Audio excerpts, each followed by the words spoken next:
Illinois faces some big challenges. Today, we're about to hear a truly honest analysis of the problems we face. Equally as important, you'll also hear an in-depth discussion of some practical solutions. This is your radio source for stories, the insight, and the answers you won't hear anywhere else. Not in the media and not coming from Springfield. You're listening to Illinois Rising, presented by the Illinois Policy Institute. Now, here's your host, AM 560's Dan Proft. Dan Proft, welcome to another edition of Illinois Rising, joined this week by Cole Lauterbach, who's a reporter for the Illinois News Network. Cole, thank you for joining us. Easy for me to say. Thanks for having me, Dan. So this week, a lot of action at the state level, a lot of rhetoric back and forth. One of the items that made a bit of news, Illinois State Comptroller Leslie Munger announced this past week that she is going to put state legislators as well as constitutional officers in the queue waiting to be paid, just as so many business providers, vendors to the state, and social service providers in particular have been in the queue for months on end as she tries to pay bills with the money that she has as it comes in. She turns it around and gets it out. But for the first time, legislators are going to feel a little bit of the pinch, too, having their paychecks delayed. I want to get the rationale for the move that Comptroller Munger made. Let's get Comptroller Leslie Munger on the phone, and she joins us now. Comptroller Munger, thanks so much for joining us. Appreciate it. Happy to talk with you today. So give us the rationale for the decision that you made this past week with respect to legislative and constitutional officer pay. Well, as everyone probably can remember, back in 2013, the Democrats in the General Assembly voted themselves continuing pay, even in the absence of a budget. And I have been following that law throughout this whole budget crisis in these past many months.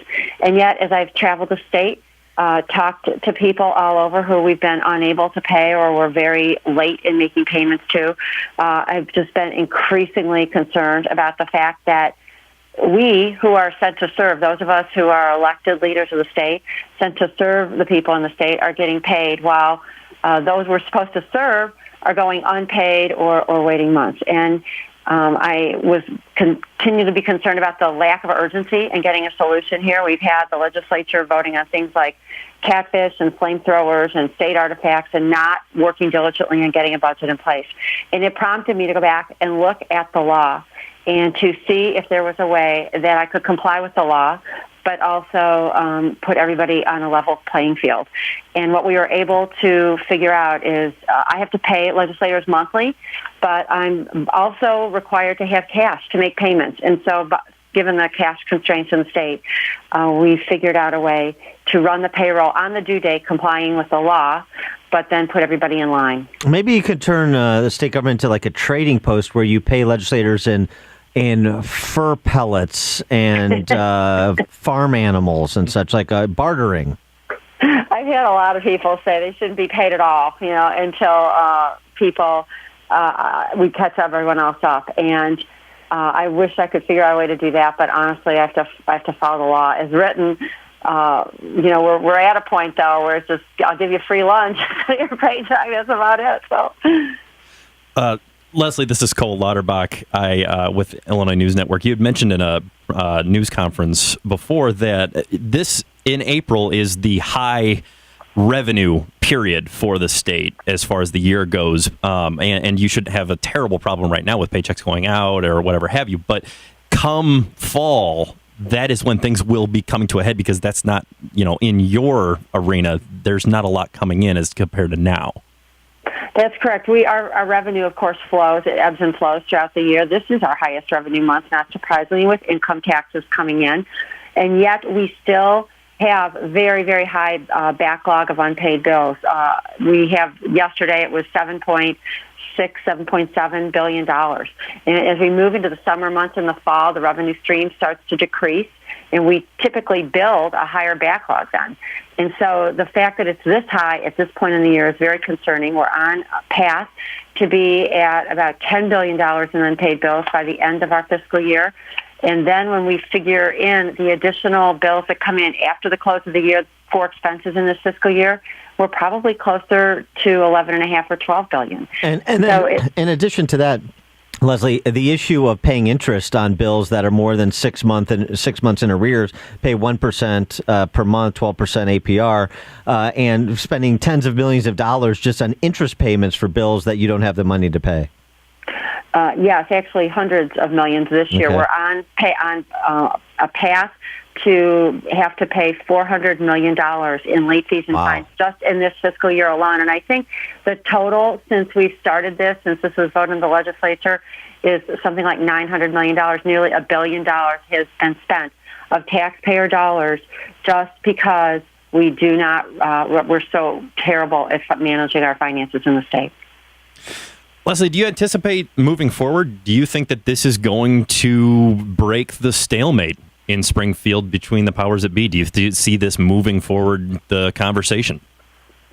I certainly hope it will. I've heard a little bit from both sides of the legislature, people on both sides, some of whom will definitely be impacted by this, and they're concerned about how they are going to pay their own bills. And I just remind them, at least they have a job.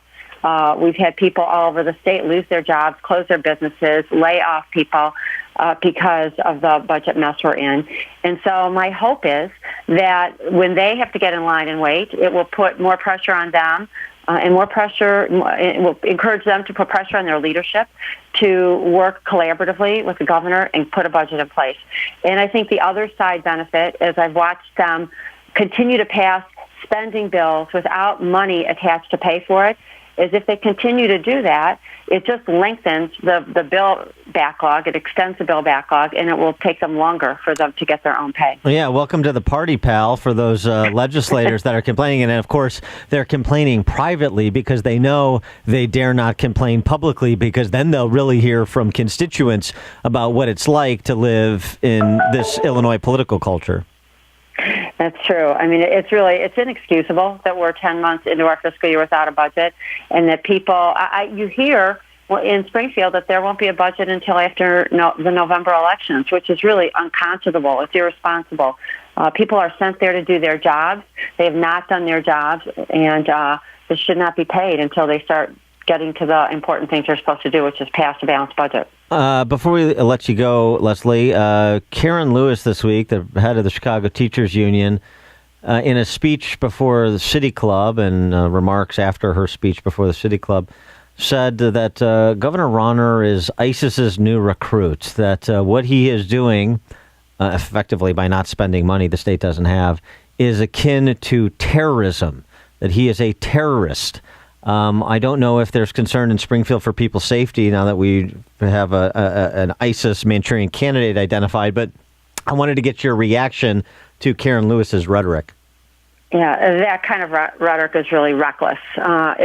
It's not helpful to the solution. Really, what we have to do is come together and have people work on a solution, because the state and the city of Chicago are out of money.